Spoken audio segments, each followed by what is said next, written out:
Boa tarde a todas e a todos. Queria parabenizar a Apex Brasil pela iniciativa, agradecer o convite para a moderação e trazer também para todos aqui um abraço do ministro Carlos Fávaro, nosso ministro da Agricultura e Pecuária, que infelizmente não pôde estar presente nessa ocasião.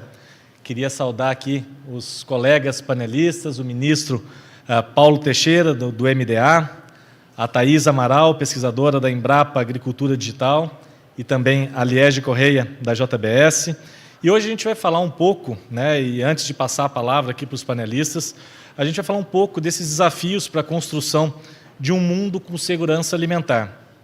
E aqui, sem ufanismo, mas que eu acho que com senso de responsabilidade e com senso de realidade, eu entendo que o Brasil ele é um player que ele tem que fazer parte das discussões. O Brasil é muito relevante para não estar participando das discussões sobre segurança alimentar, e eu acho que isso que vem acontecendo nesse governo, justamente uma participação mais efetiva do Brasil nos fóruns internacionais, inclusive naqueles que tratam de segurança alimentar. O Brasil, esse país que tem que estar, então, na mesa de discussões, na nossa compreensão, é um país que nos últimos 50 anos sai de um país importador líquido de alimentos, um país que dependia de alimentos que vinham de fora e passa a ser um dos 3 principais exportadores de produtos alimentícios. O Brasil hoje é líder, por exemplo, na cadeia do café, do açúcar, do soja, da carne bovina, da carne de frango, enfim, uma série de produtos agropecuários que o Brasil lidera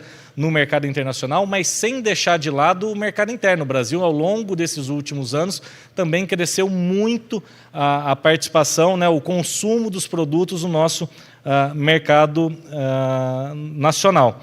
E eu acho que muito desses avanços, a gente poderia aqui escrever uma tese de doutorado sobre o que motivou o Brasil a chegar nessa situação e ajudar a apoiar o mundo na questão da segurança alimentar, mas acho que muito desses avanços, acho que vale comentar aqui o papel da ciência e da tecnologia. E quando a gente fala de ciência e tecnologia, a gente fala de, entre outras coisas, dentro do Sistema Nacional de Pesquisa Agropecuária, a gente fala de uma joia da coroa, que é a Embrapa.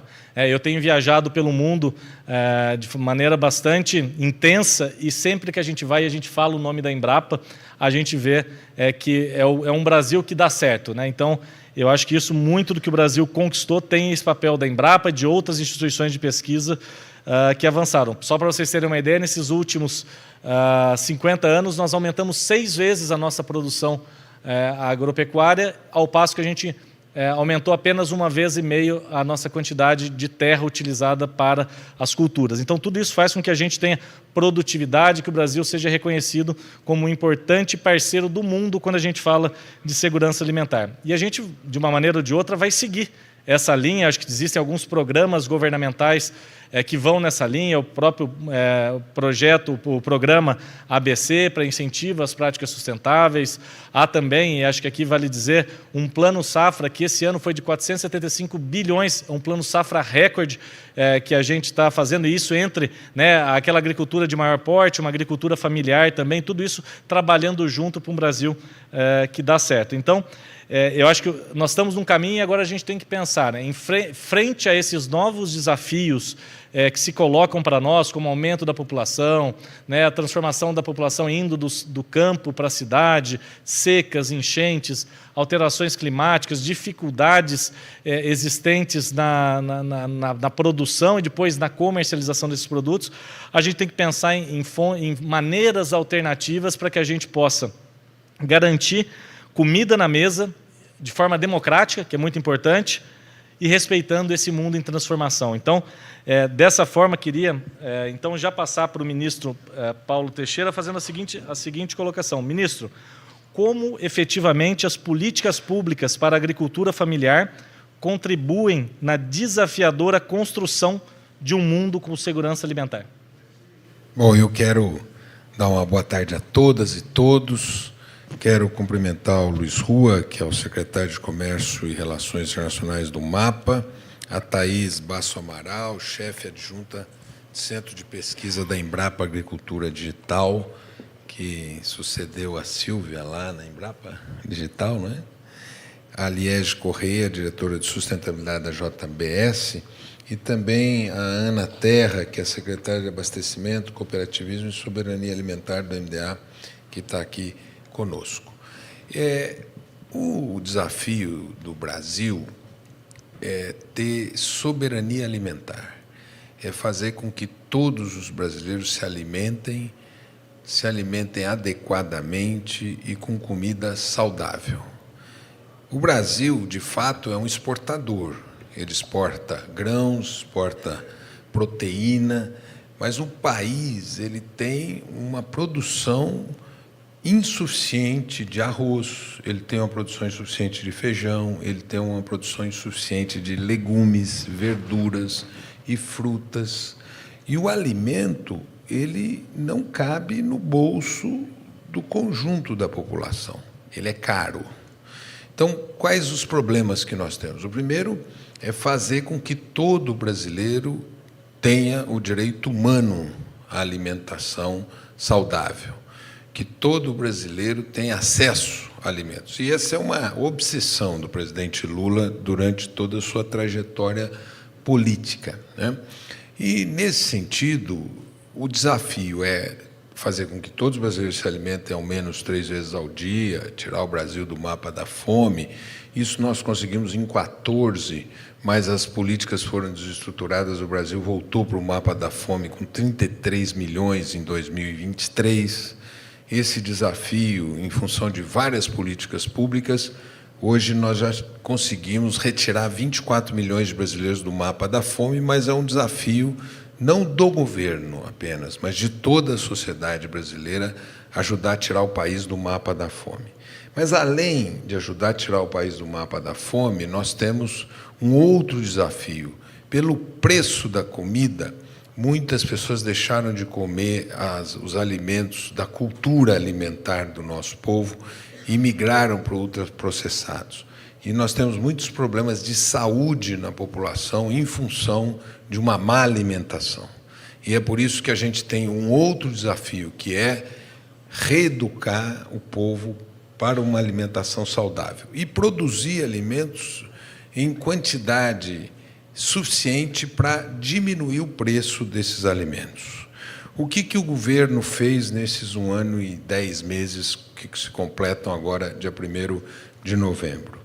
Primeiro foi lançar um plano safra potente. Ele é o maior da história do Brasil, mas ele tem juros muito subsidiados. Para a produção de alimentos, 3% de juros, são juros negativos. Para a produção de alimentos saudáveis, agroecológicos, orgânicos, 2% de juros. Tem um fundo de aval para as cooperativas. Então, esse plano safra é um plano safra muito potente, em volume de recursos e em subsídio de juros. Nós sabemos que muitos agricultores estão negativados, e agora o presidente e o Haddad vão lançar um programa Desenrola no Campo para fazer com que o agricultor tenha acesso ao seu financiamento.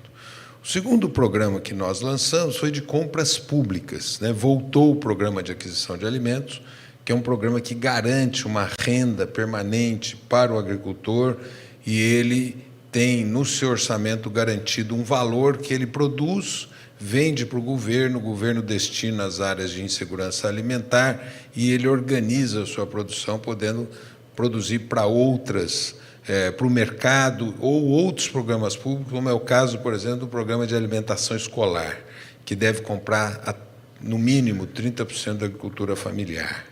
Isso é uma compra importante no Brasil, que garante uma renda permanente, que é o Programa Nacional de Alimentação Escolar. E agora, um programa de compras institucionais, de institutos federais, universidades federais. Nós queremos abranger todos os hospitais que têm dinheiro do SUS. Forças Armadas também compram 30% ao mínimo da agricultura familiar. E lançamos um 4º programa com a agricultura familiar, que é um programa de fitoterápicos e quintais produtivos, que você faz uma agricultura mais voltada para as mulheres, né? E eu acho que o grande desafio do Brasil é ter um programa de assistência técnica e extensão rural.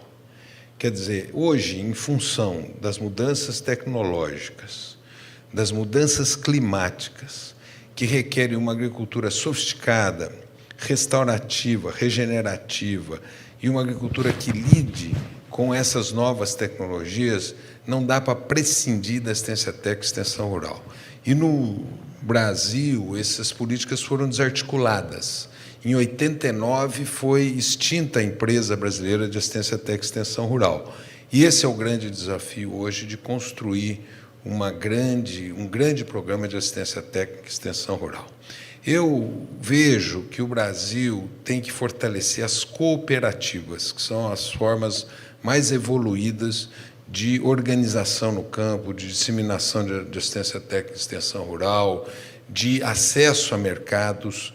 E nisso, estava conversando com o Décio Lima, a gente está tentando conectar as cooperativas brasileiras com o SEBRAE. Nós fizemos um fundo de aval juntos com o SEBRAE e assistência técnica às cooperativas e poder fazer com que o financiamento vá para a cooperativa para ajudar o agricultor a resolver questões básicas como melhoria genética dos seus animais, recuperação de pastagens, sistemas agroflorestais, enfim, que você possa fazer via cooperativa, porque o agricultor muitas vezes não consegue acessar esses créditos. E estamos fazendo também um programa, que aí eu termino, com a iniciativa privada, que é de integração.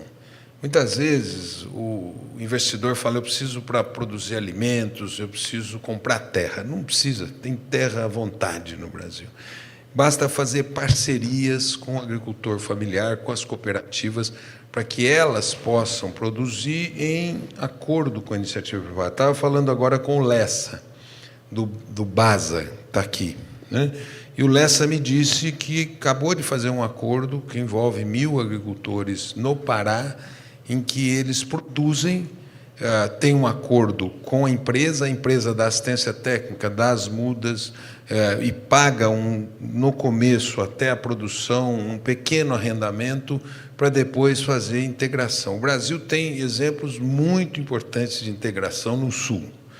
Integração na produção de porcos, de carne de suína, carne bovina, e tem também uma integração muito importante na área de ovos, né, e de frangos, e que a gente podia estender essas parcerias por toda a agricultura e diversificar os produtos da agricultura familiar. Enfim, o desafio é ter muito alimento barato na mesa do povo brasileiro e garantir uma oportunidade igual a todos de se alimentarem, que é o básico para a sobrevivência da população brasileira, e eles poderem desfrutar, os brasileiros poderem desfrutar das demais políticas públicas e das oportunidades que a sociedade oferece, o setor privado também, para que a pessoa possa crescer. Então, acho que é assim que nós estamos enfrentando esses desafios e temos esperança de melhorar ao longo dos próximos anos.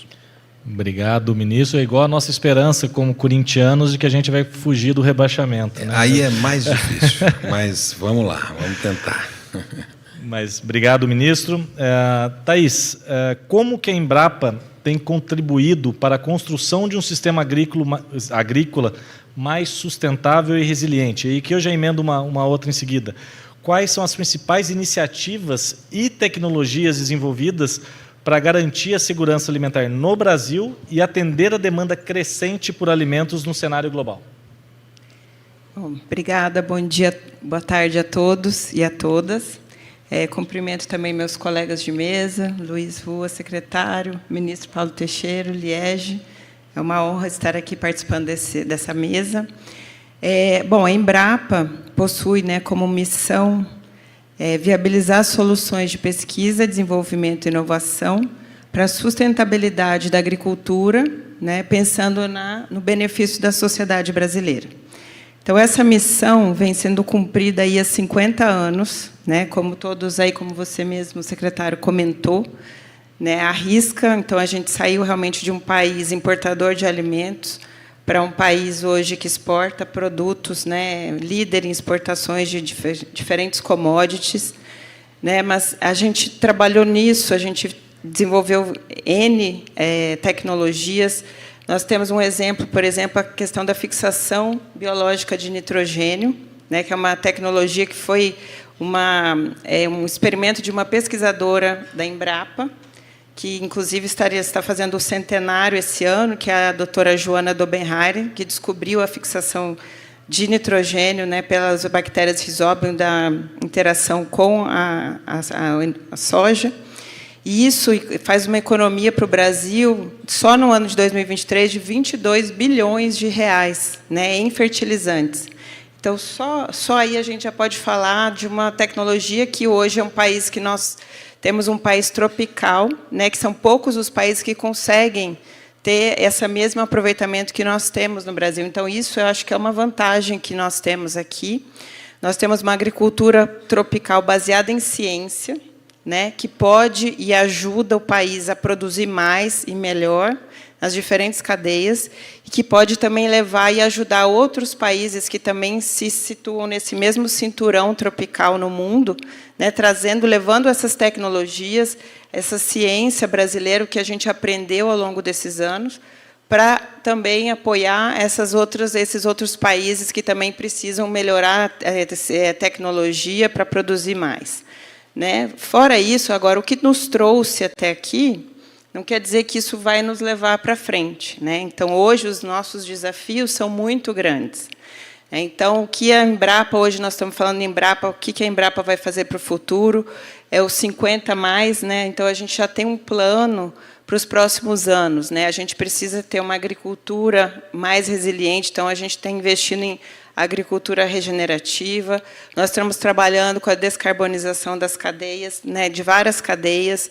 A gente tem trabalhado muito com a questão da transformação digital no campo, né, principalmente a unidade que eu venho, que é a Embrapa Agricultura Digital. Nós temos um projeto grande, ministro, que é até liderado pela nossa presidente, que é o Semear Digital, então, onde a gente tenta levar conectividade e tecnologias digitais para distritos no Brasil todo. Então, são 10 distritos que foram selecionados com base nas características daqueles municípios, onde são polos de referência tecnológicos e onde a gente vai levar essas tecnologias digitais para o pequeno e médio produtor. Porque a gente entende que o grande produtor, hoje ele tem mais condições, ele está capacitado, ele tem acesso a tecnologias, mas a gente precisa levar também todos os produtores para um próximo patamar, para que a gente consiga realmente desenvolver a nossa agricultura como um todo e trazer segurança alimentar.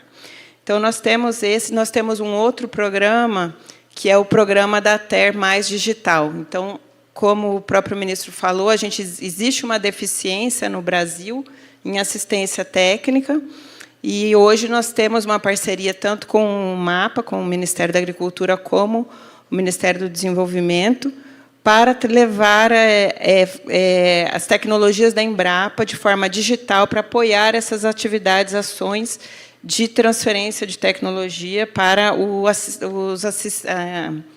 assistentes, né, da extensão rural.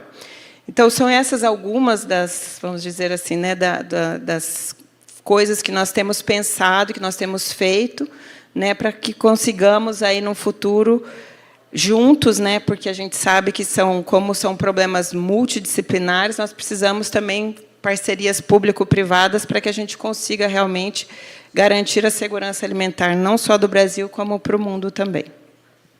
Obrigado, Thaís. De fato, é um portfólio muito extenso, né, de ações, iniciativas, práticas que a Embrapa vem trazendo e com transbordamento para toda a sociedade ao longo desses últimos 51 anos, certo? Exato. Bom, Liege, queria lhe perguntar, basicamente, diante das crescentes exigências dos mercados internacionais quanto aos padrões de sustentabilidade, como a indústria brasileira, especialmente no setor alimentício, pode equilibrar a necessidade de manter padrões de qualidade e consistência na entrega dos produtos, com a adoção de práticas sustentáveis? E aqui eu também já emendo uma próxima pergunta: que estratégias ou quais estratégias a JBS tem implementado para garantir esse alinhamento e consolidar o Brasil como um fornecedor responsável e comprometido com o desenvolvimento sustentável? Obrigada pela pergunta. Boa tarde. Bom, a gente falar hoje falar só da JBS é impossível, porque, na verdade, a gente faz parte do Brasil, faz parte da indústria brasileira de alimentos e tem a responsabilidade de liderar essa indústria pelo mundo, de representar o Brasil no mundo todo e de representar a pecuária brasileira também. E aí, falando em práticas sustentáveis, né, acho que, vendo o painel anterior e olhando aqui para o nosso painel, tem muita convergência. A gente ouve palavras aqui como agricultura regenerativa, e aí vem para quem é agrônomo como eu, vem um conceito que não é novidade, mas que é tratar a pastagem como agricultura. Então, na verdade, os animais vão fazer essa colheita dessa agricultura, desse pasto bem manejado. E aí, seguindo para essa linha do pasto bem manejado, quando a gente olha para o Brasil, em dados levantados pelo próprio Ministério da Agricultura, essa oportunidade de converter áreas degradadas de pastagem, por exemplo, em 60 milhões de hectares hoje, a gente pode converter. E quando a gente olha os números de áreas possíveis para serem abertas legalmente no país, de acordo com o nosso Código Florestal, que é importante mencionar aqui, muito rigoroso, e que é importante a implementação dele, é nisso que a gente tem que trabalhar, para garantir a imagem do Brasil lá fora, mas a gente tem ali no Cerrado por volta de 40 milhões de hectares para serem abertos legalmente. Então, é aquele velho, e se a gente convertesse as áreas degradadas já abertas em áreas produtivas de agricultura e pecuária, com rotação de culturas, por exemplo, então a gente poder fazer na mesma área 3 safras, incluindo a pecuária, e está aí a Embrapa para isso. E aí, olhando a JBS, a gente olha não só para essa pujança do agronegócio, que são esses grandes números, mas a gente tem que falar dos pequenos produtores também, da agricultura e da pecuária familiar. A gente sabe a importância que a pecuária tem num sistema, seja ele pequeno, médio ou grande, porque ela traz uma rentabilidade mesmo para o pequeno produtor a curto prazo, para ele poder sustentar suas demais culturas ao longo de médio e longo prazo. Então, nesse sentido, a gente tem, por exemplo, hoje projetos ali em novo repartimento, mais de 1.300 famílias atendidas no assentamento Tuerê.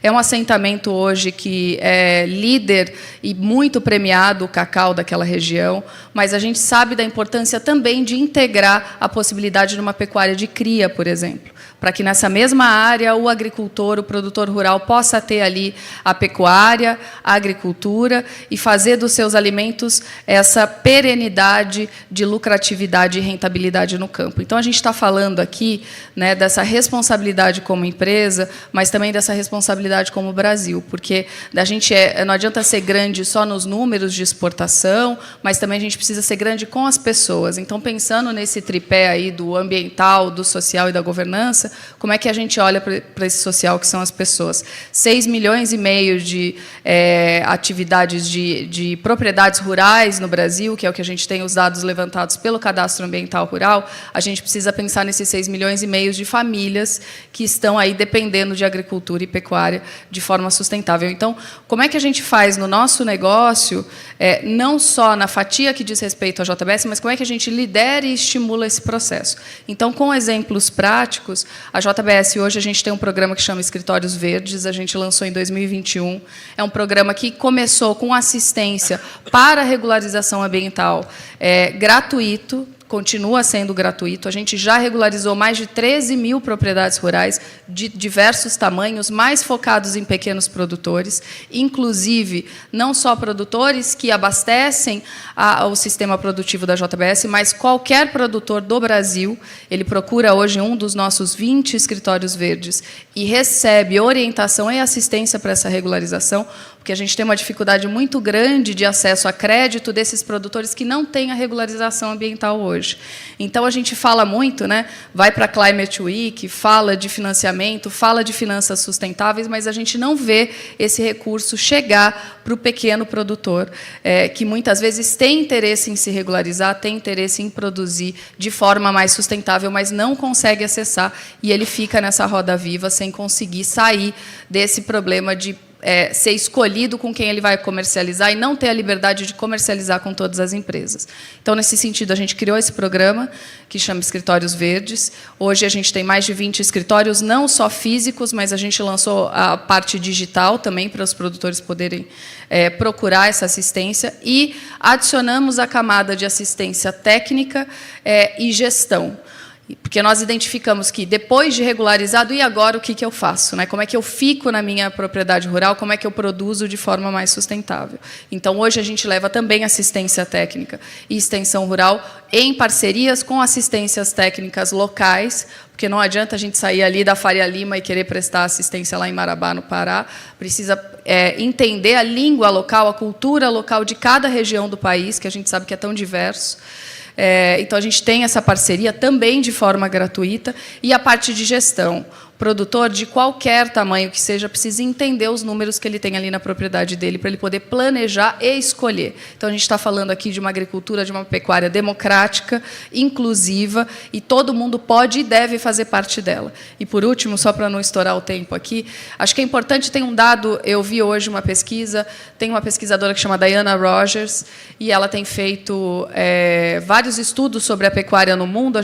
Muita gente tem muito preconceito em comer carne, e como é que a gente vai deixar o mundo mais sustentável com a pecuária. Mas é importante dizer que o gado ele tem um papel fundamental, além só de fornecer a proteína animal, e aqui não estou fazendo apologia também a comer carne, mas é só uma ideia para a gente pensar que esse gado ele consome 90% do que o gado do mundo consome, ele não é viável para a alimentação humana.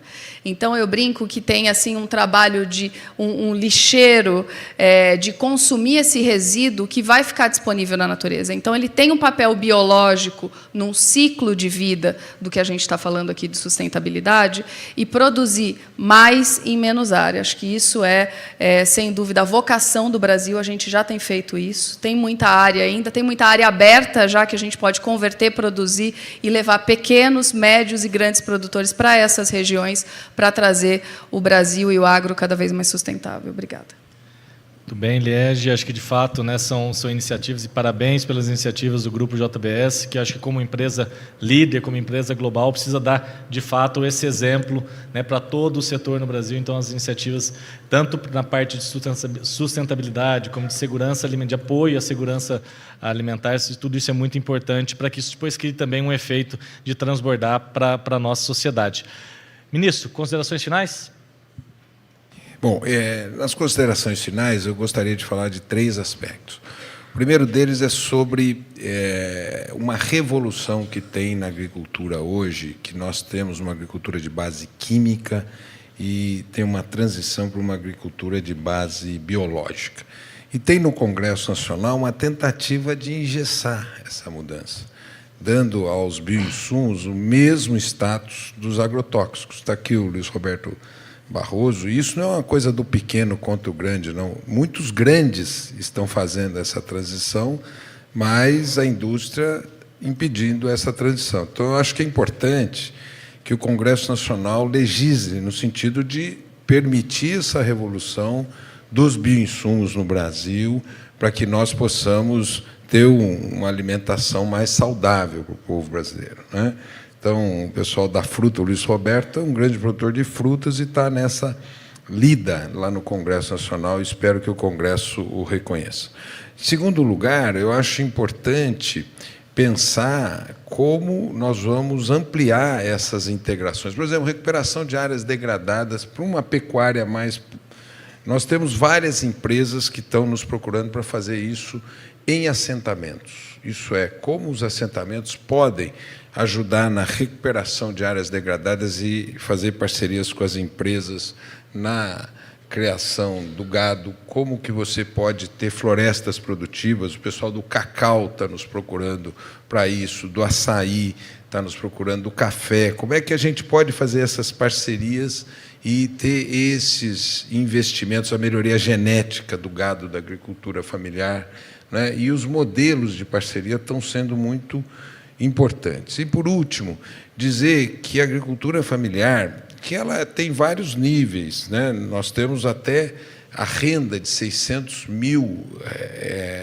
milhões dentro da agricultura familiar. Por exemplo, as cooperativas, elas tomam financiamento de 50, 60, 70 milhões para os seus investimentos. O agricultor familiar tem diversos níveis, até aquele mais estruturado, não é? E como é que a gente consegue fortalecer uma agroindústria que vem da agricultura familiar para fazer essa transição geracional, para que os filhos possam manter essa agroindústria e aí essa potência na exportação. Eu acho muito importante esse desafio do Jorge Viana, né? Nós vamos trabalhar no tema do café agora. Inclusive, Silvio Torres, lá em Caconde, é uma das áreas dessa agricultura digital que eles estão fazendo lá nas suas vizinhanças lá, né? Isso é, o agricultor ele vai querer ter acesso a essas tecnologias, ele quer ter acesso à internet, ele quer ter acesso ao drone, ele quer ter acesso à estufa, a uma irrigação moderna e às novas sementes, os novos, a toda essa nova tecnologia. Por isso que a gente tem que fazer o que eu acho que é o desafio brasileiro. O desafio brasileiro é pegar o avançado e o que está aqui lutando pela sobrevivência. E gostaria de convidá-las e convidá-los a visitar o Plano Nacional de Abastecimento Alimentar que foi entregue à sociedade brasileira, coordenado ali pela Anaterra, na semana passada pelo presidente Lula, porque ali tem uma proposta pungente, mas também recebe sugestões de como aperfeiçoar esse Plano Nacional de Abastecimento Alimentar. Obrigado, ministro. Já passo para a Thaís fazer as considerações finais dela. Bom, eu acho que nós estamos vivendo realmente um momento de transição e transformação, né, na agricultura. E a gente hoje nem fala mais em agricultura 4.0, nós já estamos na 5.0 e chegando já na 6.0. Então, hoje não dá para pensar em agricultura sem pensar em sustentabilidade, em pensar em sistemas produtivos inclusivos, né? Então, assim, o recado que eu queria dar é que a gente hoje tem uma visão do agricultor como vilão, mas a gente tem que olhar da outro lado, que ele também é parte da solução, né? Então, quando a gente pensa em mudanças climáticas, a agricultura, os sistemas produtivos que nós estamos hoje propondo, trabalhando, baseados em ciência, né, eles são também parte da solução para essas mudanças climáticas.